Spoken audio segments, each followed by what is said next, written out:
is a document called the Presidential Security Directive 11, or PSD 11.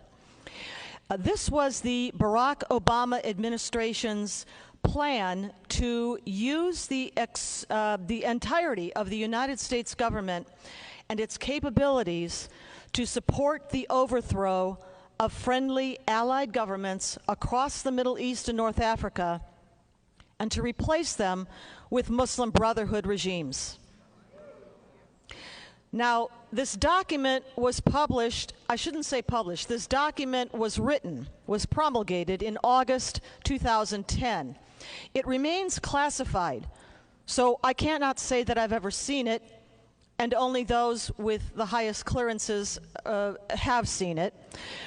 But its gist has leaked out over the years, and the general gist of PSD 11 is understood to be the empowerment of the Muslim Brotherhood, especially across North Africa, but also domestically, right here at home in the United States, and the Persian Gulf area, the Middle East heartland, if you will, was to be for the domination by Iran and the Shiites. So there you see a little bit of a trade-off.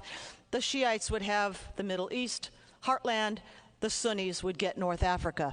But in any case, the idea was to change governments.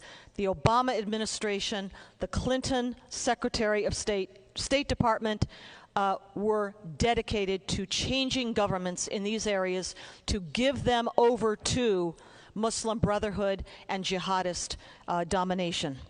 Now, Secretary of State Hillary Clinton at the time planned to use the anticipated transformation of North Africa and the entire region to bolster President Barack Obama's 2012 re-election campaign for president, and also as a platform for her own plans to run for president in 2016.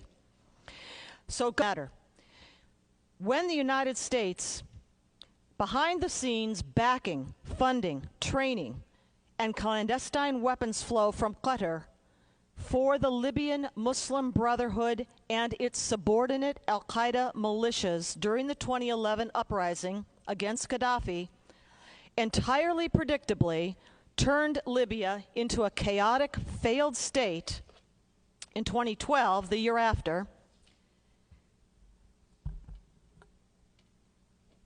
with heavily armed jihadis running amok across the entire country. A cover-up, as you heard both Roger Aronoff and Stephanie Jason talk about, a cover-up was the Obama-Clinton default position. Despite repeated attacks against Western interests, including our own, in Benghazi throughout 2012, repeated pleas, as Stephanie said, dozens and dozens, 100 for Benghazi alone, for more security, for our mission there, they were all refused. It wouldn't do, you see, to let Americans or the world see what a mess Libya was because of the Obama-Clinton PSD 11 policy. Then, things have gone from bad to worse in what used to be called Libya. The country is torn by competing militias, including the Islamic State now, with a presence there. And that has established a very dangerous base of operations in Libya. And yet to date, the Trump administration has not made the decision to support General Khalifa Haftar, who is fighting against the same jihadis that the Obama team tried so hard to empower there in Libya. Nor has President Trump yet agreed to declassify and to release the contents of PSD 11. A very important topic, and it's on PSD 11. So I have a clicker here. I hope I can get this to work right. PSD 11, Presidential Study Directive 11, was signed by President Obama in August 2010. And I'd like you to pay particular close attention to the dates that I'm going to show you so that you can connect the dots and discover the truth. This presidential directive, which I believe is a treasonous action, empowered the Muslim Brotherhood to organize and lead an Arab Spring that resulted in the chaos that ensued, leading directly to the attack in Benghazi just 2 years later.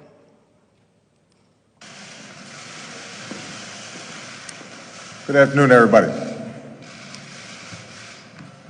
There are very few moments in our lives where we have the privilege to witness history taking place.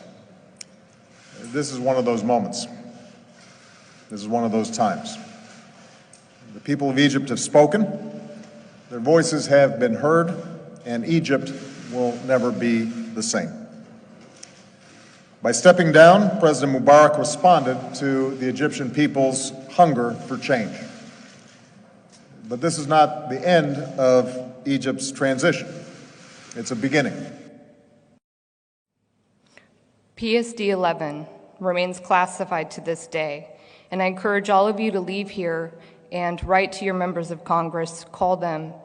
It must be declassified. President Trump needs to declassify this document. In 2016, Congressman Peter Hoekstra testified before the Homeland Security Committee in a hearing entitled Identifying the Enemy, Radical Islamic Terror.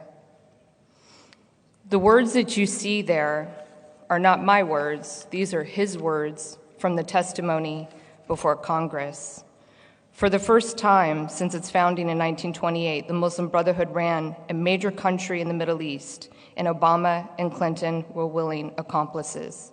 As I stated, in August 2010, Obama signed PSD 11, which gave a government-wide reassessment of prospects for political reform in the Middle East and the Muslim Brotherhood's role in that process. Under PSD 11, Obama and Hillary pivoted from the historical U.S. strategy of maintaining order and stability in the Middle East and instead turned to a strategy emphasizing regime change regardless of the impacts on stability. U.S. officials did not concern themselves with questions over whether new power structures would become allies or foes. They disregarded intelligence warnings. They undermined a longtime ally, President Mubarak, and they planned to do that 6 months before Obama gave that public address. This was not some conflagration of individuals in the Middle East seeking freedom, but rather organized for destruction. Here's a timeline. I call this a timeline of terror. This was initiated by the Obama administration. Here we have in 2010, Obama signs the directive. In January, the Muslim Brotherhood leads the revolution, the so-called Arab Spring in Egypt. February, Obama gives the speech you just saw. A little bit after that, about a week later, Muslim Brotherhood starts the revolution in Libya. And events unfold from there, leading directly to the attack in Benghazi.